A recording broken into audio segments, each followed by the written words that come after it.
হজ এটা ফরজ বিধান, কোরবানি এটা ওয়াজিব বিধান।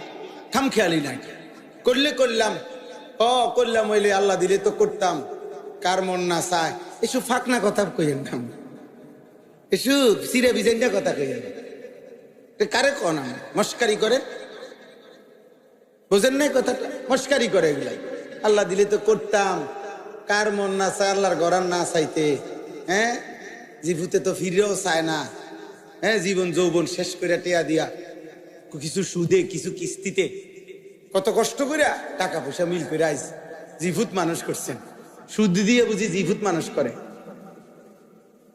কিস্তির টাকা দিয়ে বুঝি জিভুত মানুষ করে, বাতে না খাবার। আমাদের কি পরিমাণ মুসলমানের উপরে হজ ফরজ। 12 লক্ষ টাকা করে 3 ফুটের লেগা 3 বার 36 লাখ টাকা ব্যবস্থা করছে উনি, কিন্তু আল্লাহর ঘরের জন্য উনি 6 লাখ টাকা ব্যবস্থা করার মতো হিম্মত কলিজায় উনার নাই, কারণ এই হৃদয়ে যে আখেরাত নাই, নিজের মরণের ভয় নাই, নিজের জন্য নেকির দরকার নাই, আমার ফুতের লেগে সারি জি ফুতের লেগে করিয়া গেছি সার্থক আমি। আহা না আব্বা, জিফুতের জন্য করা কেউ নিষেধ করে নাই, জিফুতের জন্য উপার্জন কেউ বন্ধ করে নাই, কিন্তু নিজেকে ভুলে গেলেন কেন? আপনার আখেরাত ভুলে গেলেন কেন? ভুলে গেলেন?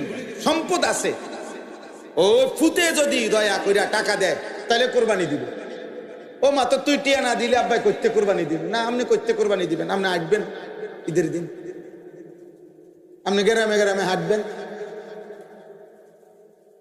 বুঝলেন না? ডাইরেক্ট কি কোন হুজুর আমি করতে টিয়া আনবো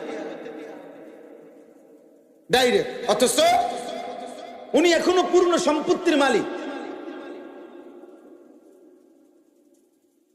এখনো অ্যাকাউন্ট ওনার নামে, এখনো ওনার কাছে কোরবানি ফরজ ওয়াজিব হওয়া পরিমাণ সম্পদ আছে, টাকা আছে, জমা টাকা আছে, বুঝতেই চায় না। কদ্দুর বেলে যে যাইয়া বুঝি না, একজন আলেমের জিগাই যে হুজুর আসলে আমার জমি আছে এরকম, ব্যাংকে টাকা আছে এত, অথবা আমার আছে এই নাই এই, আমনে কদ্দুর চাইয়া শূন্য আমার এটা বুঝাইয়া দেন, আমার উপরে হজ ফরজ কিনা, আমার উপরে কোরবানি ওয়াজিব কিনা, আপনি এটা একজন আলেম থেকে বুঝে নিতে অসুবিধা কি? আলেমে চুরি করে নিবে গা আপনার টাকা, হ্যাঁ আলেমে ডাকাত, তো তাহলে আপনি জিজ্ঞাসা করলে ক্ষতি কি? বলেন আপনারা এখানে যদি 10 জন বুড়ো মানুষ হন, 20 জন বুড়া মানুষ হন, আপনি কোন দিন নিজে বুঝা গিয়া বলে আমি গেছি